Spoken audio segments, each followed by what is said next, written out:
Going to the theater is an event. It's not something you can buy and take home with you. It's creating a memory, a moment in your life. What this particular art gallery and this art show does is it prepares our audience for what they're going to experience by watching 1984. So the minute the audience walks in, they're prepared for the story that they're about to witness upstairs. So it's very preparatory, and it's a marriage between the story and the art gallery. Hello everyone, I'm Pamela Coombs at the Wellness Radio TV. Today we are at the Hippodrome Theater in a historical building in downtown Gainesville. Beautiful, isn't it? Just beautiful.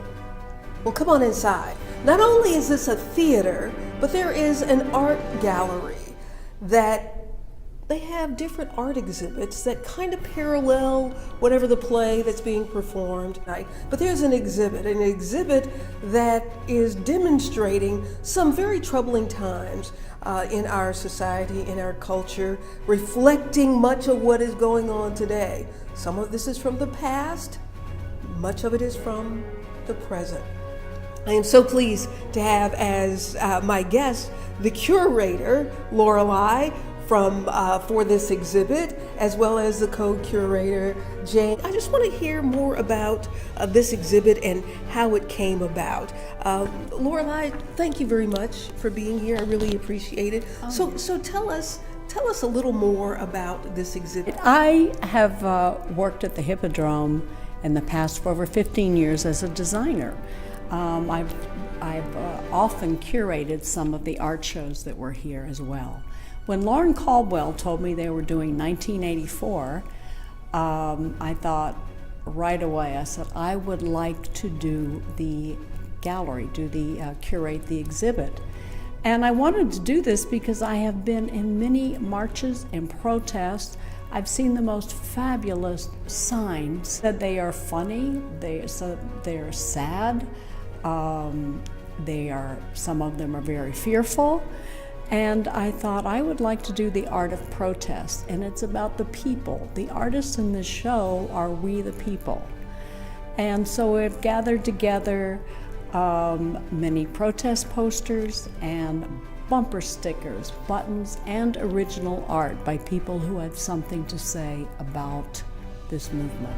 Why is this so significant, Jane, as you work toward getting artists who would contribute some of their pieces? Why do you think this is so significant to this play? The play represents dystopia. The play, which when it was written was considered a sci-fi, very futuristic. Of course, 1984 is far in the past, but I've never experienced a time in my life that was more similar to what goes on in that play, and in terms of freedoms, rights being shut down by sort of misinformation, mainly just manipulating people through misinformation. And so this play was actually written in the 40s. George wrote this play in the 40s, 1984, futuristic. Yes, it was written in 1949. Okay.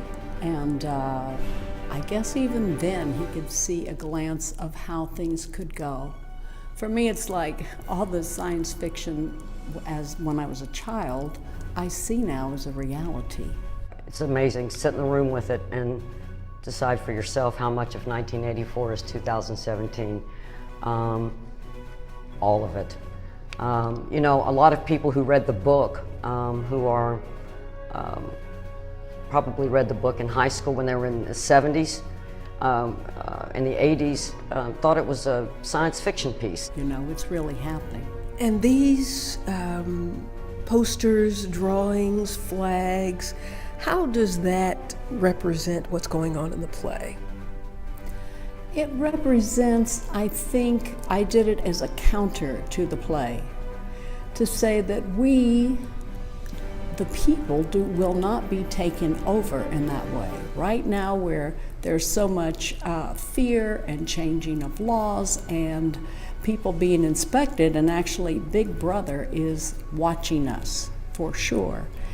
And I wanted to do the exhibit as a counter for people to express really what is going on, what we're aware of, how we want to make changes. And it includes the environment, education, women's health, Black Lives Matter, immigration. We have covered all of those topics as best we could with what people had to say about it.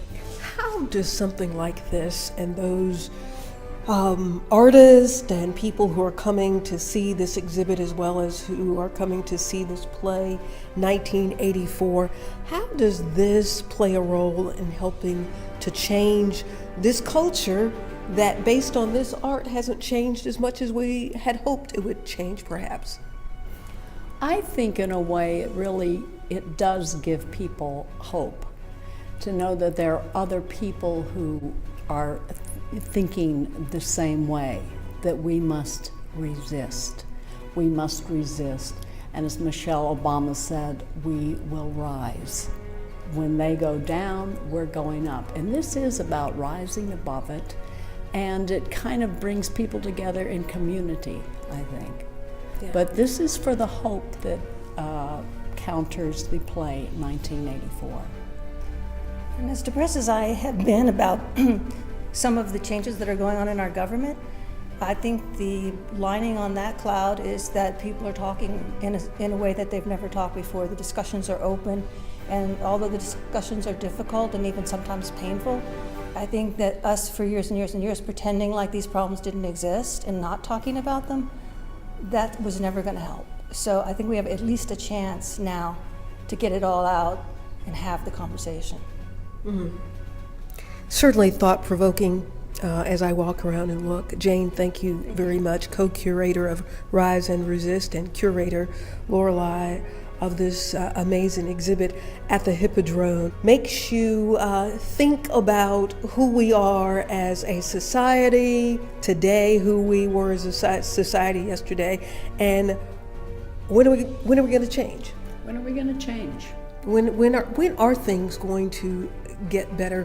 When are we really going to judge people by the content of their character and not the color of their skin or any of the other labels that divide us?